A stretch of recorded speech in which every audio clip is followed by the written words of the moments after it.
Hello दोस्तों, कैसे आप सब? उम्मीद करता हूँ खुश होंगे।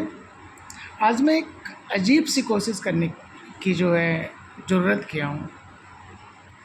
और आप सोचेंगे ये क्या है भाई, अजीब सी कोशिश क्या है। आज मैं ऑडिट लेके आया हूँ, वो भी सीए इंटर का। और ऐसे हमने उठाया है 210। और ये ऐसे है आपका इंगेजमेंट पे। जो ऑडिटर्स होता है ना, उसका इंगेजमेंट की बात करता है। तो जो टर्म्स एंड कंडीशंस होते हैं, उस टर्म्स एंड कंडीशन की बात करता है और उसको एग्री करने की बात करता है। तो फिर सिंपली तो कहेंगे क्या उसको, agreeing the terms of audit engagement. Agreeing the terms of audit engagement. सबसे पहला क्वेश्चन मैं आपके लिए जो लेके आया हूँ वो है agreeing the terms of audit engagement का जो पहला क्वेश्चन है वो सिंपल है। आपका जो एग्रीमेंट है, agreement on audit engagement terms की बात करता है।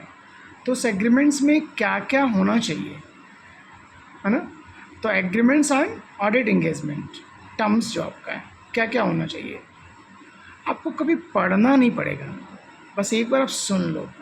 पहला चीज़ तो उसमें ये देखना है कि जो हम ऑडिट करने जा रहे हैं, तो जो एग्रीमेंट करेंगे, तो क्यों हम ऑडिट करने जा रहे हैं, रीजन क्या है ऑडिट करने का भाई।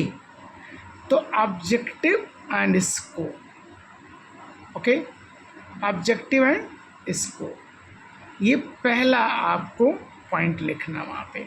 दूसरा, जब हमने ऑब्जेक्टिव डिसाइड कर लिया, अब हम ऑडिट करने गए, तो भाई मेरी भी तो कोई रिस्पॉन्सिबिलिटी होगी। तो ऑडिटर की रिस्पॉन्सिबिलिटी चेक कर लो भाई लोग। तो क्या करोगे, रिस्पॉन्सिबिलिटी ऑफ ऑडिटर। अब जब रिस्पॉन्सिबिलिटी ऑफ ऑडिटर तय हो गया कि वो क्या करेगा, कब करेगा, कैसे करेगा, तो भाई किस चीज़ पे करेगा, फिनेंशियल स्टेटमेंट में करेगा। तो देखिए, जो फिनेंशियल स्टेटमेंट है उसको बनाने का, उसको प्रेजेंट करने का किसका रिस्पॉन्सिबिलिटी है, जाहिर सी बात है मैनेजमेंट की होगी। तो एक रिस्पॉन्सिबिलिटी मैनेजमेंट की भी तय कर लीजिए। तो पहला क्या है, ऑब्जेक्टिव एंड स्कोप। दूसरा क्या है, रिस्पॉन्सिबिलिटी ऑफ ऑडिटर्स। तीसरा क्या है, रिस्पॉन्सिबिलिटीज़ ऑफ मैनेजमेंट। अब भाई मैनेजमेंट की रिस्पॉन्सिबिलिटी तो तय हो गई, ऑडिटर्स की रिस्पॉन्सिबिलिटी तय हो गई, ऑब्जेक्टिव एंड स्कोप तय हो गया। भाई करना किस पे है, ये सब किस लिए करना।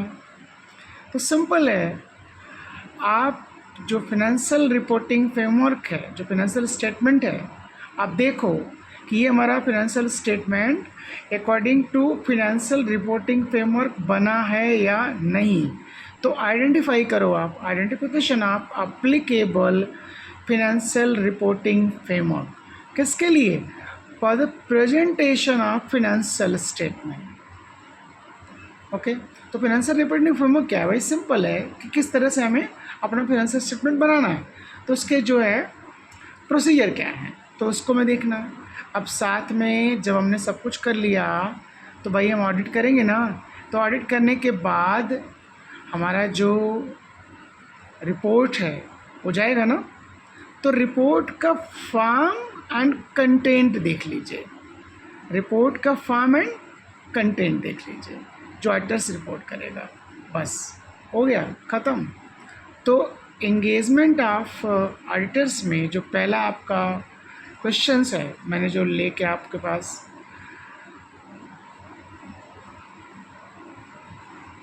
कोशिश की है कि आप तक पहुंचाऊंगा, तो वो क्या है, agreement on audit engagement terms.